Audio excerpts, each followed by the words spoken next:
What's up guys, RC with Truck Central, and I'm back with another video.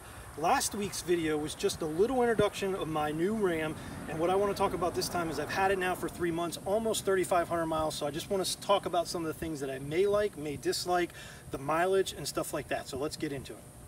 So the first thing that I want to reiterate is that I am not a fanboy, and what I mean by that is I do not like something just because I have it. I had a Tundra. I said that in the first video. If you've seen that, if you haven't, go back and watch that video first, and then you can come back and watch this video. But I loved my Tundra. I will state it again. The Tundra was a very good truck. That Tundra was the 4.6 8-cylinder, and it was only 2-wheel drive. The main reason we bought a new truck was for the 4-wheel drive. Because of what we're doing now, we need it. So that is the only reason why I decided to get rid of my Tundra and get another truck. And I did go and look at other Tundras, but the dealership just pushed me down the road. I wasn't satisfied with the service and the customer service that I got from the dealership, so I went down and I test drove a Ram. Of course, everybody is going to be biased about something that they personally own. With that being said, there isn't really much that I found that I dislike right now. There are a few things, and I'll get into them in just a second. But the truck, I go off facts. To start off with, this truck has more power than my Tundra. It's got 395 horsepower and 400 and something feet-pounds of torque. I'm not sure exactly the numbers, but my Tundra wasn't even close. So this definitely has a lot more pickup than the Tundra did as far as performance. But again, these aren't race cars. They're not designed to go down the track fast. They're designed to do off-road and pickup truck stuff. One thing that I will gripe about, of course, I'm in Florida, so this is the #1 thing that I can't stand, and that is the auto shutoff. And you can turn it off, which is nice. You can turn it off right here with this switch, which is really good because some vehicles do not give you that option. So I do like that every time I get in the truck, I can turn it off. But that's just it. I have to do it every time I get in the vehicle. I wish there was a setting to where I could just eliminate it. Now, I do know that they do make kits from a third-party company, aftermarket. They make a kit that will eliminate that, and you go up on the dash and you got to wire it in and all that. I don't feel like dealing with that nonsense.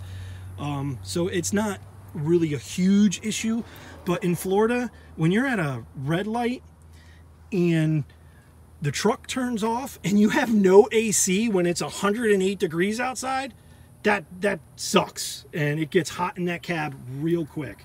So that's definitely one concern that I have with it, but it's like I said, it's not even really a concern. It's more of just a nuisance to me as a Florida driver.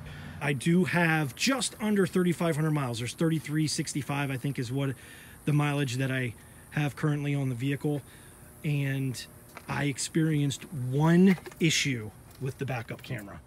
When I went to back into the driveway, it did this. It acted all funny, and lines, green lines went down the screen, and it was acting really funny. Now I turned the truck off, turned it back on, and it didn't do it ever again. So I know in the Jeeps, the same system, that Uconnect system, so they were having a lot of issues with that. So I don't know if that's related or not. I have not brought it back to the dealership because it hasn't done it again. So I have video of it, but honestly, they're just going to say, oh, well, we can't find a problem, and it's not doing it again, so there's really nothing we can do about it. Other than that one issue I had, I can't say anything else bad about the backup camera, because the backup camera in this truck is absolutely amazing. I cannot say any more than that. I mean, the clarity on this thing, and I don't know if you can pick it up in the video, it's going to be a little hard, but it is the best backup camera I have ever seen in a vehicle. I've test drove quite a bit before I purchased this truck, and this thing is amazing. And the #1 feature that I love is this right here. Now, I did not have this in the Ram, and this comes in handy. So when it zooms into the back bumper, you know, if you're backing up to a hitch, or like me, if you're backing up in the garage and you're coming up, you know, 3 inches from the wall, it is awesome. Another thing that I like about the Uconnect and the system is the media part of it. I do a lot of the USB music. So when I put that in, it lists all my music, and I can play it straight off the speed drive, or I can go to browse and it'll divide it up in artist, albums, genre, you know, songs. So if there's a particular song I want to listen to, I can pick it, or an artist, or even an album. So you can put all your albums onto this and go from there, or you can just, you know, do songs and then shuffle, and it'll go through and play all your songs. I love this setup. I did not have this in the Tundra. The Tundra did play music off a USB drive, but it only played the way you put it in. You couldn't pick what song you wanted or anything like that. You could only skip through all the songs. So this is absolutely amazing. I love it. And it's just small little things that, you know, may not mean anything to anybody else, but when you're driving and you drive a long time and you're in the car all the time, it's just stuff like that that I like, and I'm like, wow, that's really cool. Other than that, I can't, you know, I don't really have anything else to complain about. The performance on this truck is superb in my opinion. You know, like I said, I'm going off my personal opinion, what I physically have driven and what I physically have owned. So yes, I know you could sit there and you can make your arguments. Oh, it's slow. It's not. It's underpowered. This, that, and the other thing. But I had a 4.6 V8 in the Tundra. This is the 5.7. So it's got a lot more pep. It's got a lot more torque. So it will go. It sounds so much nicer. The stock exhaust on this is really, really, really nice. It's, you know, if I go and put the aftermarket exhaust, it'll sound even better, but just the stock rumble is awesome in this truck. So no, it's not a race car. It's not going to go down the drag strip at 12 seconds. I'm not saying it is. If I wanted that, I'd buy a Demon. As far as mileage, I'm getting anywhere between 15 to 17 around town with my lead foot. That's, you know, still better than the Tundra was getting, way better, honestly. And that is in part of that auto shut off that I do not really like, but it definitely does help. It's showing 13.1 right now. It's because I just reset it after I filled it up, and just used a quarter of a tank. And again, you know, around town, I'm picking up the daughter from high school and stuff. So it's right now at 13.1, but I do get anywhere between 15 and 17. Now, the trip to Georgia was pretty much all highway miles. It was very little interstate miles. I think we were 20 miles on I-10, and that's about it. So most of it was on regular roads, stop and go, and I got 18.7. So not bad. I mean, definitely a lot better than the Tundra. I was getting 15 to 16 going up north, and, you know, 12 to 13 around town. So this truck definitely is getting better gas mileage than the Tundra, and that's, like I said, that's in part due to the e-torque engine that I have and the auto shut-off stuff. So yeah, impressed with that. As far, I have no complaints as far as gas mileage as well. As you can see too, I did what I said I wanted to do, and I eliminated the chrome bars. I'm working towards getting a set of black bars. I also stated that I will, or I should say I want to put a lift kit. I'm going to do a 3-inch Mopar lift leveling kit and 20-inch wheels and tires. Hopefully in the next 6 months or so that I can get that done. Another thing I didn't really stress upon on my first video was these Ram bins. Man, I'll tell you what, this is the coolest thing right here, because you just got this extra storage that, you know, not any other truck has, and it seems so stupid, but it's nice to be able to put it here inside, and it's not on the floorboard, instead of going underneath the seat and taking up that space under there, or throwing it in the back of the bed and that type of stuff. So that's really cool. I really appreciate that. And then you have these too, these tie downs, which again, you know, you're like, oh, big deal. You know, I know it's not that big of a deal, but if you know these seats flip up and they flip up real easy, they give you that extra space in there. So if you want to tie something down in there to keep from moving, you can. And that's just extra little things like that that are to me just cool. Like I said, the interior on this vehicle, on this truck, is absolutely amazing. I love the seats. Now that I've driven it, and I actually took it to I took a trip up to Georgia for family, it's unbelievable. It drives better than the Tundra, and the seats were more comfortable. Not by much. I'm not going to say that they're like crazy more comfortable than the Tundra, but they definitely were more comfortable on the long-term ride than my Tundras were.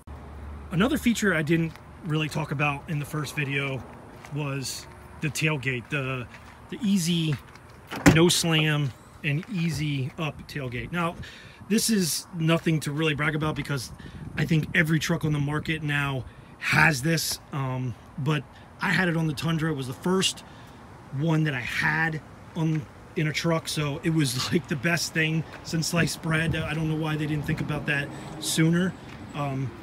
My brother ended up buying a 2015 F-150 right after I bought my 2014 Tundra, and he was mad that his did not come with that. So it's definitely something that isn't all that big of a deal, but yes, it's a little feature that you think you have when you're doing stuff.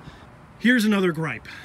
I didn't have many, but this is definitely something that I don't think Chrysler sat down and actually thought about this when they designed this. Now, you come down here and you look at the trailer hitch setup and you think, what's the big deal? I don't understand what your gripe is. But check this out. When you put your tailgate down, okay, see, I can't open this now with the tailgate down. My four-wheeler doesn't fit in the truck with the tailgate up, and I've got two four-wheelers. So I bring a four-wheeler in the back of the bed. My trailer's not big enough to carry two four-wheelers at once, so I put one on the trailer and one in the bed. So I've got to have this down to be able to hook up my trailer connection. So what you have to do is you have to lift this up, you have to pull this down, you have to plug in your trailer lights, and then let this back down. And what happens is this comes up and rubs on your tailgate. Now the trailer wire is actually there kind of like this protecting it, but that vibration puts a mark on the tailgate. So that is definitely a big no-no for me. I mean, that's just like, I didn't have any problem with that on the Tundra because I had to do the same thing. I had my tailgate down and needed to use a trailer as well, and the tailgate never even interfered with this at all. So this is definitely something that I'm just like, are you kidding me?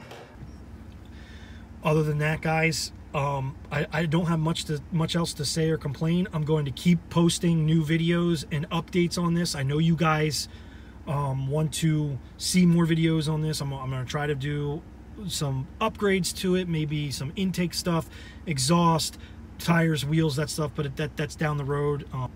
It's an awesome truck. That's all I can say right now. In my personal opinion, I can't vouch for it, the reliability yet. You know, it's a Fiat, yes.